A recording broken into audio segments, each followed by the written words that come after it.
So when you sit on your butt, right? When you sit cross-legged, I know people don't really talk about this, but you have pressure points, and you have blood, like where the blood flows through the veins. Like, so for example, if you break your femur bone, or if you rupture the femoral artery in any way, hopefully you got some help coming to you.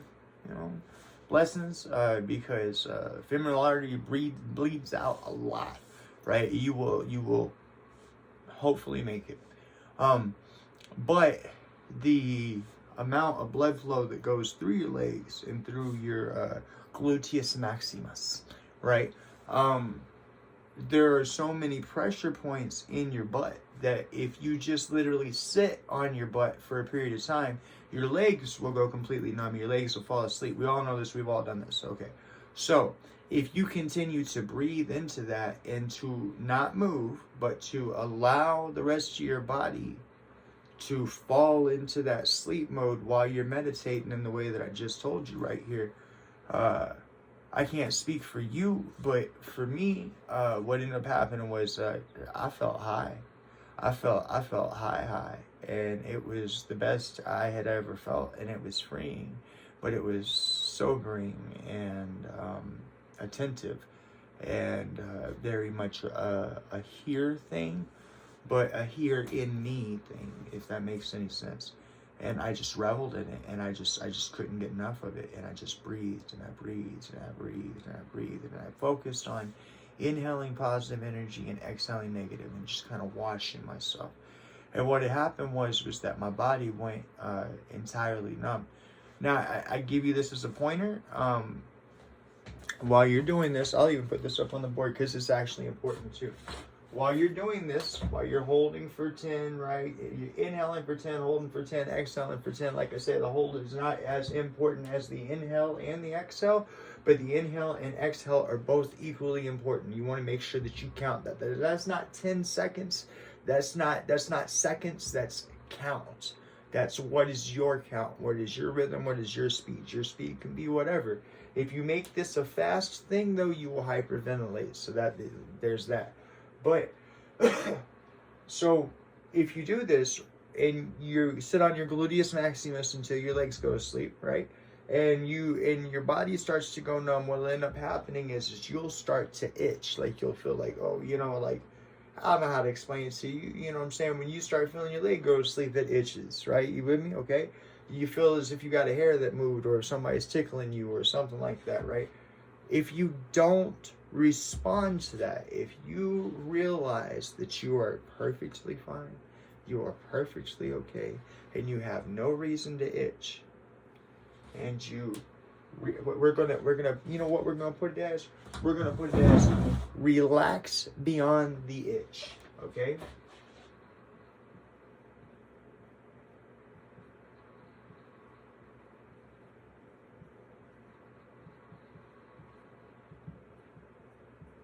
Okay? And down here, you know what we're gonna say? We're gonna say, don't give a itch. I know that sounds stupid, right? I know that sounds whatever, right? But here's my point. What happens is that when you do this, when you relax beyond the itch, when your body starts to go numb, when you start to relax and your body starts to tingle and it starts to itch, when you relax beyond the itch, the whole point of meditation is relaxation, right? So you're going to fall deeper and deeper and deeper into relaxation until you achieve whatever it is the Spirit has for you to achieve at that moment, whatever it is that you're supposed to work on. So sometimes you can find yourself reflecting and working on an inner issue, sometimes, which I've done several times.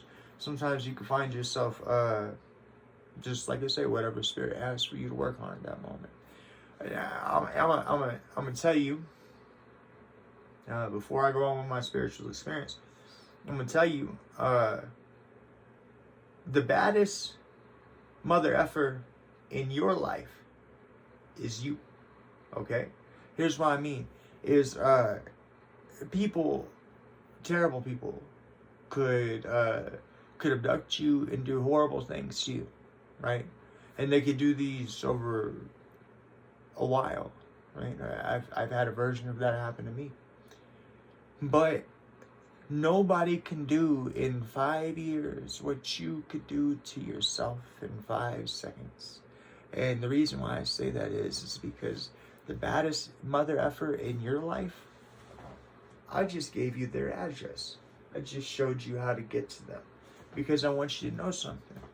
All of these things in your life that you bottled up, or all these things in your life that you cast aside, or all these things in your life that you chose not to choose on, or relaxed or walked your way out of, however you want to call that, whatever way you got to say it to make yourself feel better, okay?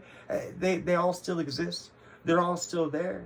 It's not so much that there's a debt to be paid, it's that there's a you to be paid.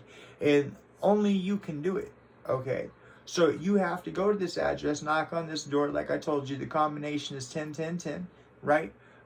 When you get there and you start dealing with this individual, yourself, by the way, deal with that person positively, okay? Hear what it is that you think. Hear what it is that you have to say, okay? And realize that these are your emotions. These are your thoughts. These are the issues, the feelings, essentially any and all of your garbage and filth that you ever bagged up and thrown away. It never went anywhere. It's sitting right here. It's bothering you in your day-to-day. It happens, right? I know I had to process these things to make myself a better person. This is where I started at, okay? You have to process this garbage, this filth, and it didn't go nowhere. Again, like I say, it's right there. And it's with the baddest mother effer in your life, and that's yourself, right? So you have to process these things out. You gotta breathe through them.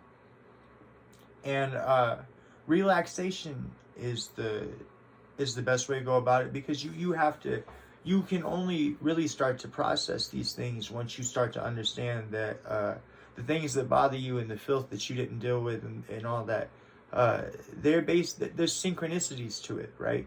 So at first, you'll start to realize that there's synchronicities to it that are synchronicities of yourself, right?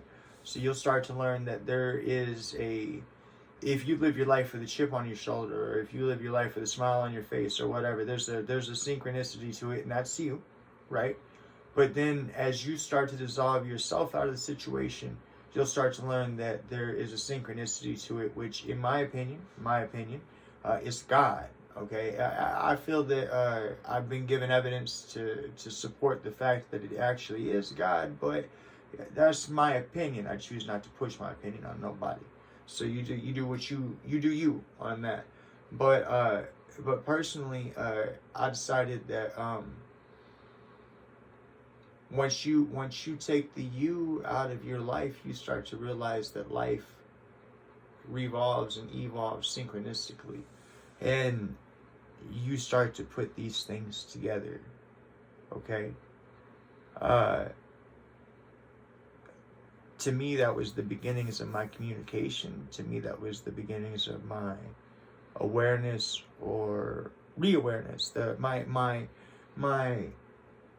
rebirth, we'll say, into having the wonderful relationship that I've always had with God, but in me rebirthing and me opening up to that relationship again. This was the beginnings of it.